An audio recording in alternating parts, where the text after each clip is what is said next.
Hi there. It's been a few days. So I want to talk about some things just to kind of take my mind off of everything that I'm doing and talk about other stuff that's not really that important to me, but it's something that is still an issue, but it's not important to me, but I just want to talk about it anyway.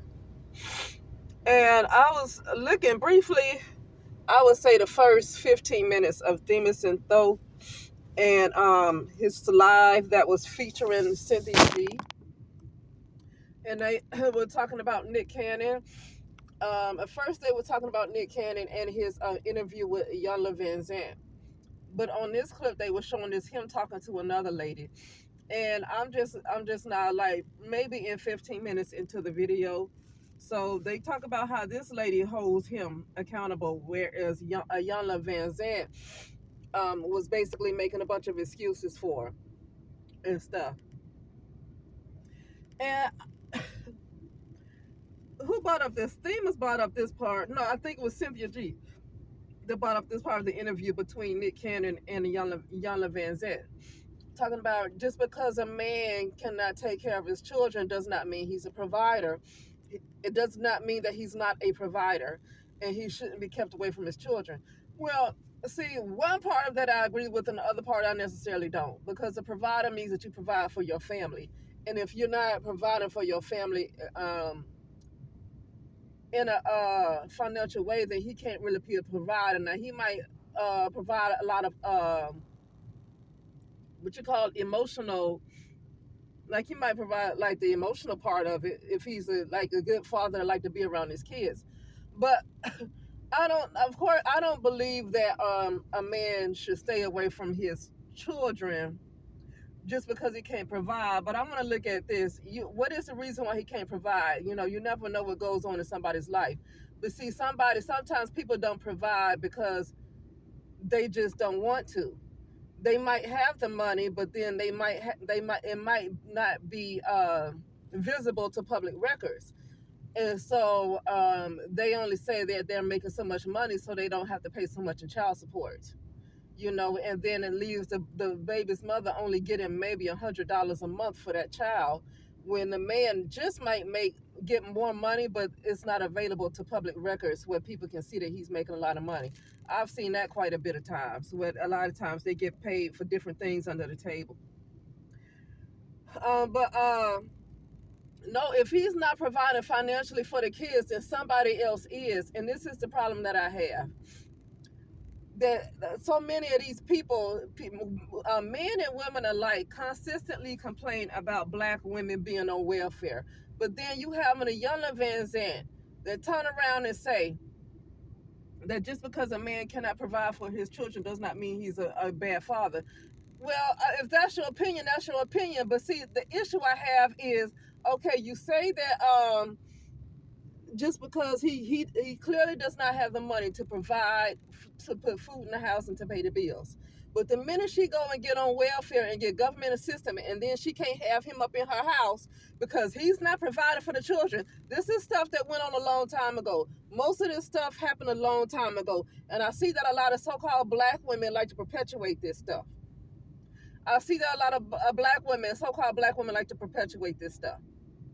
See, the minute that woman wants to go on welfare, and then she gotta get him about the house, because if she don't go on welfare, then these people are gonna might pull surprise visits. Sometimes they don't always tell you when they gonna come to your house and check out the house. So these people gonna come to the house, and you gotta get him out the house because you can't have him up in there. It can only be her and her kids. And then you're gonna turn around and say, see, the black women on welfare, that's the reason why the black man ain't in the house. But you said it was okay for him not to be a provider. Well, no, you said even if he don't have money to take care of the children, that doesn't mean he's not a provider. But if he don't have money, what's she gonna do? Work 3 jobs? Or is she gonna get it from the government? And if she get it from the government, she can't have him up in there. And then you turn around and blame the black mother that she gonna get on welfare. I'm gonna tell you right now, there needs to be a halt on giving birth in the black community. But I'm gonna tell you something. The black community, mentally, they're under a curse. I listened to a lady say that yesterday. The curse is mentally. The curse that black people are under is mentally. So when I keep hearing these Hebrew Israelite these Hebrew Israelite folks that keep saying, yeah, we're under a curse, and these things keep happening because of the curses. The curse is mental, and this is the curse right here, that you keep continuing to do this. Something is going to happen that's going to stop a lot of black women from giving birth to these children in the black community, because they're not thinking into themselves that this is not a good idea to keep giving birth to children without having a stable household. You know, to give birth to multiple children without having a stable household financially. And they have to depend on the government to give them whatever they need. And in the community, the black community keeps turning around and blaming black women for being on welfare. But then the men cannot financially provide for the children.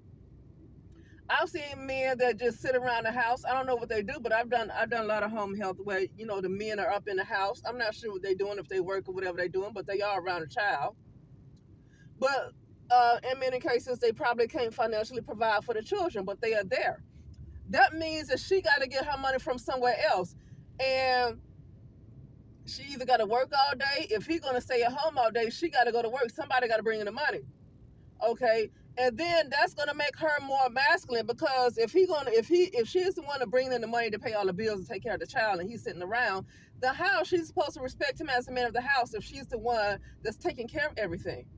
She turned into the man, and he turned into the woman. But for the most part, these women are not going to stop getting on welfare. I don't know who's getting in office, if it's going to be Kamala or if it's going to be Trump. But there's going to be a season, a lot of this public assistance. Now, a lot of these black Republicans like to argue against public assistance. They want to end public assistance and welfare. They want to completely end it, because to them, it's so many black women that's on welfare that's hurting the black community. And black women chose welfare over the man and kicked the black men out the house. But Iyanla Vanzant said that just because a man don't have money doesn't mean he's not a provider. Tyler Perry said even if he could only pay the light bill as long as he love you. But what does that mean? Either you're going to get an extra job or you're going to have to go to the government. See, there's a serious curse on the black community that will not end, because mentally they refuse to see it. They refuse to see things the way every other culture sees. And I'm not saying other cultures are perfect, but for some reason they understand that part, and something is wrong with the black community where they don't get that. That is so easy to understand that I can explain to a 5 or 6 year old. They can understand that. If he don't have money to provide for the house, and she's not able to work about 2 and 3 jobs, and she got 1 or 2 kids, she don't have a choice but to go on public assistance. I don't know why the black community is the only community that cannot seem to get that. Everybody else can get that point. For some reason, black people refuse to get it. And I feel like that's the curse right there. That's part of the curse, is that they refuse to see things that's just, it's so simple. It's not that hard to get. I can explain that to a little child and they will understand exactly what I'm saying. I don't get why black people don't get it when you can explain this to kindergartens. I don't understand that. That's a curse. And cursed people need to stop giving birth to children. Listen, I'm well aware of curses and hexes. I dealt with that all my life. I'm not against anybody who have that kind of stuff. But and when you listen to black people, including, you won't hear a white woman say what Iyanla Vanzant said. You won't hear a white woman giving a white man a pass not to financially take care of his child, but go ahead and keep making babies. You just won't hear a white man say that. You definitely will not hear an Asian woman say that. Asian women are about their freaking coins, okay? They're about their business. You won't hear anybody else say this but the black woman or the black man, the black people in general. But a lot of black women make these kind of excuses. And they're cursed because of stuff like that. I don't care how intelligent they are, they're cursed because of that way of thinking. That's just one reason for the curse. That way of thinking right there is like they can't come out of that mentality. And it's so simple to understand how that don't make sense. It is so simple to understand how none of that makes any sense for a man to continue to get women pregnant and he don't financially provide for them, but then you still call him a provider. And that doesn't make sense to anybody besides maybe some people in the black community might continue to make that excuse. Everybody else see that is so crazy. And I don't know what kind of force is going to come in that's going to clean this up to stop these women from having these children. Certain women that clearly don't have a plan for these children, but continue to um, have babies by men that are not financial providers. So they have to continue to turn to the government. But the minute they turn to the government, then the black community goes around, turn around and blame the black woman for kicking the man out the house for welfare, and it's the black woman's fault that the black community. See, she keep getting blamed for everything. I'm not going to get a black woman to pass either because she part of the bad decision making. She's part of the bad decision making, so I'm not going to make an excuse for her. But at the same time, you have a cursed group of people that's giving birth to children that's going to be cursed. I mean, it needs to stop.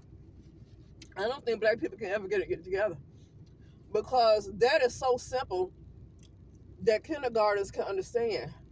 But you can't get this through to the black community. There's something that's seriously wrong with that.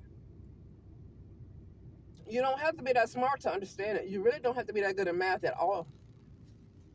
You don't have to know all your timetables to understand that if he's not going to financially provide for the child, then she's going to have to find a way to do it. And she just might get on welfare, but then they turn around and blame her for being on welfare and accuse her of kicking her out the house, kicking the man. How is she going to kick the man out the house?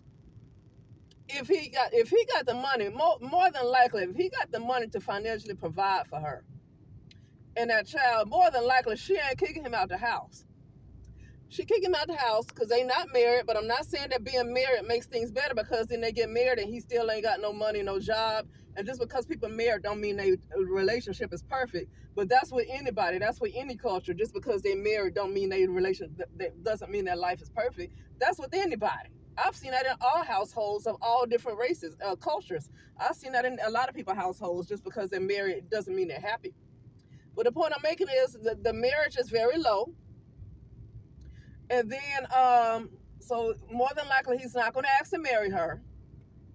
But then again, would it do any good for him to marry her if he doesn't hold down a job and he's living around the house and then she end up having to take care of both of them? You know? But more than likely, he's not going to ask to marry her. And then he's not going to really be able to financially provide because even if he does have the money, more than likely they'll try to fix it in a way where what they really getting is not shown to the public and they get paid stuff under the table. Okay? Or they might not make that much money. Or they just might not make that much money and they can't afford to get that much. And it's leaving her having to get on welfare. And if she's on welfare, he can't be living around the house. That's just that. And for some reason, the black community wants to point their finger at the black woman for that. It's her fault for giving birth to that child in the first place. It's her fault for giving birth to the child in the first place. It's her fault for, but unless she is raped or molested in some kind of way and she's forced to have that child, it's her fault for giving birth to a child and these men consistently cannot provide for them. You know, I don't know. I remember Kristen Harrison talking about how she wrote this book called No Wedding, No Womb. Again, I'm not saying that marriage makes things better, but I want to talk about how she's talked about how everybody hopped on her case for that. The black community tore her up. And then some white woman, according to her, some white woman hopped on her case too. I guess she's supposed to be